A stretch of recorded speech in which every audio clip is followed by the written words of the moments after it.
केंद्रीय वित्त मंत्री निर्मला सीतारमण ने 2023-24 का वित्तीय बजट संसद में पेश किया है, जिसको लेकर मिली-जुली प्रतिक्रिया देखने को मिल रही है।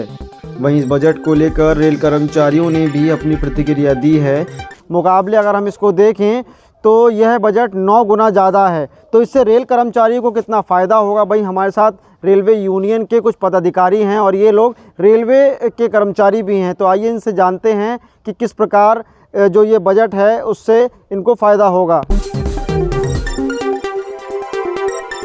बहुत ज़्यादा लाभ मिलेगा। और देखिए, भारत सरकार की शुरू से एक योजना रही है कि रेलवे कर्मचारियों को टैक्स दिया जाए।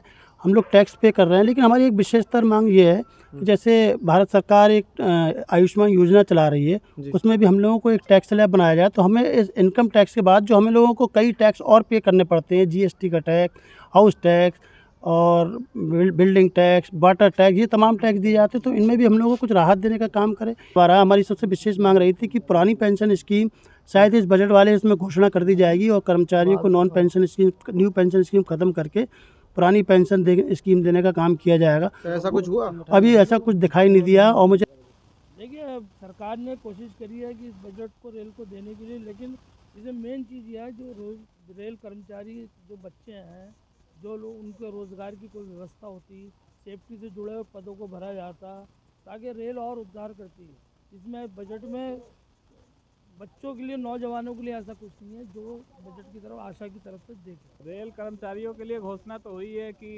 इतने 1000 करोड़ रुपए का जो है भर्ती के लिए खर्च करेंगे, लेकिन ये सीधे सीधे कहा नहीं गया कि भर्ती होंगी, तो भर्ती के लिए खर्च करेंगे तो किस तरीके की होगी, ये देखने वाली बात होगी। रेलवे कर्मचारी जैसे दिन रात मेहनत करते हैं, हर मौसम में मेहनत करते हैं, उस तरीके से रेलवे बजट में कोई ऐसा प्रावधान नहीं हुआ है कि हमें कोई विशेष राहत मिल सके।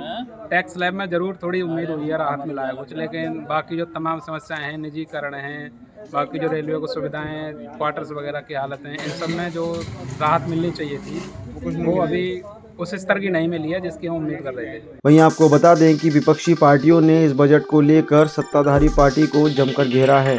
जो आज बजट पेश हुआ है, हकीकत में यह सिर्फ आंकड़ों की बाजीगरी है और भाषा की जादूगरी है। प्रधानमंत्री जी पहले से कहते रहे कि 2022 तक वो सभी को आवास दे देंगे, 2022 तक आमदनी सबकी दोगुनी हो जाएगी। आमदनी तो किसी की दोगुनी नहीं हुई, दर्द सबके दोगुने हो गए, इवन 10 गुने हो गए। और जो बजट में आज एक तरीके की लफाजी दिखाई देती है कि पूंजीपतियों के हित में ये बजट काम करेगा, वंचित वर्गों के विरोध में काम करेगा, और भाषा इतनी अच्छी बनाई जाएगी कि सप्तऋषि ऐसा टर्म ले आएंगे कि उसके बाद हमें समझ में ही नहीं आएगा। जब कोविड आया था तो पहली बार वित्त मंत्री ने 20 लाख करोड़ की एक राहत की घोषणा की थी, आज तक समझ में नहीं आया वो 20 लाख करोड़ कहाँ गया। ठीक उसी तरह से इस बजट में भी कई चीजों में ये सरकार उलझी हुई है, स्पष्ट नहीं है, और मध्यम वर्ग का और निम्न वर्ग का इसमें कोई ध्यान नहीं रखा गया है। बेरोजगारी और महंगाई को लेकर कोई विजन नहीं दिखाई देता है, इसलिए हम ऐसे बजट को पूरी तरह से नकारते हैं। लोकसभा में आज वित्तीय बजट की घोषणा हुई है। वहीं 2023-24 का बजट आज जो है जारी किया गया है। वहीं हमारे साथ सपा के महानगर अध्यक्ष जी हैं, तो आइए इनसे जानते हैं। आज हमारे देश की वित्त मंत्री साहिबा ने जो आम बजट पेश किया है 2023-24 का, वो निराशाजनक है, क्योंकि इस बजट में हमारे देश के किसान जो धरती का सीना चीरकर अन्न पैदा करते हैं उनके लिए कुछ नहीं है।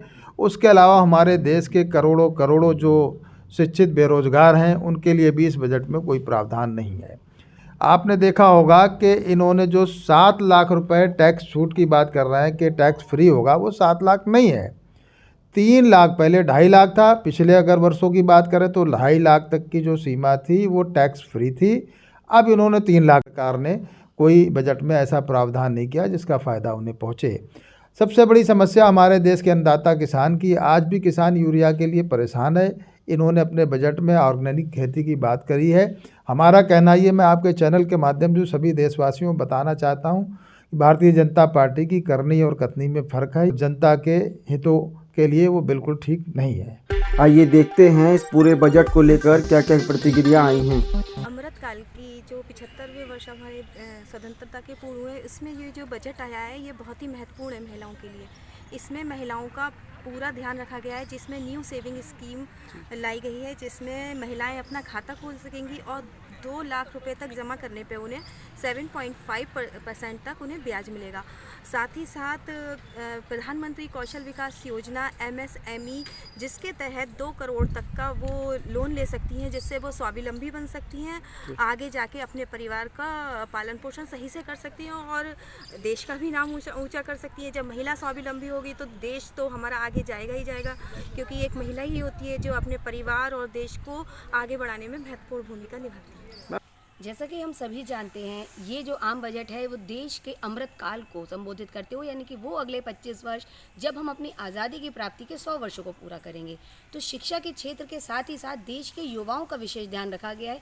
G20 की अध्यक्षता जो हाल ही में अभी हमें मिली है, हमने ये पाया है कि उससे सर्वाधिक लाभ हमारे शिक्षित रोजगार वर्ग को ही होना है, रोजगार की प्राप्ति हो या सेल्फ एंटरप्रेन्योरशिप हो, ये सारे लाभ सीधे सीधे इस बजट के माध्यम से हमारे बेरोजगार युवाओं को ही मिलने वाले हैं। क्या कहना हमारे वित्त मंत्री ने महिला होने के नाते महिलाओं के बचत पर विशेष ध्यान दिया है, और जैसे कि कई बार महिलाएं बाजार में निवेश करने से बचती हैं और अपनी सतत स्थायी आय की ओर ध्यान देती हैं, उसे ही दृष्टिगत रखते हुए 2 लाख तक की बचत पर निश्चित रूप से 7.5% प्रति वर्ष की दर से मिलने वाले ब्याज की जो गारंटी दी है, वो महिलाओं को न केवल घर का बजट चलाने वरन भविष्य की योजनाएं और अपने पैरों पर खड़ा करने के लिए एक पूंजी निर्माण में मील का पत्थर साबित होगा। तो मैम क्या लगता है इससे महिलाएं जो अपनी बचत जो करती हैं, महिलाओं का जो घर खर्च चलता है, उसको लेकर इस बजट के बाद उस पर क्या प्रभाव पड़ने वाला है? क्यों नहीं, एक और जहां महिलाएं अपनी बचत को सुरक्षित रूप से निवेशित कर पाएंगी, वहीं साथ साथ बजट में आयकर में दिए गई राहतें, जैसे कि हम देख रहे हैं वर्तमान में एक बड़ा महिला वर्ग आयकर के दायरे में आ रहा है, उस राहत से भी लाभान्वित होगा और उनके अपने दैनिक बजट में उन्हें एक सरप्लस सा दिखाई देगा। कहीं ना कहीं उनकी प्रयोज्य आय, जिसे डिस्पोजेबल इनकम भी कहा जाता है, में वृद्धि उन्हें प्रतीत होगी।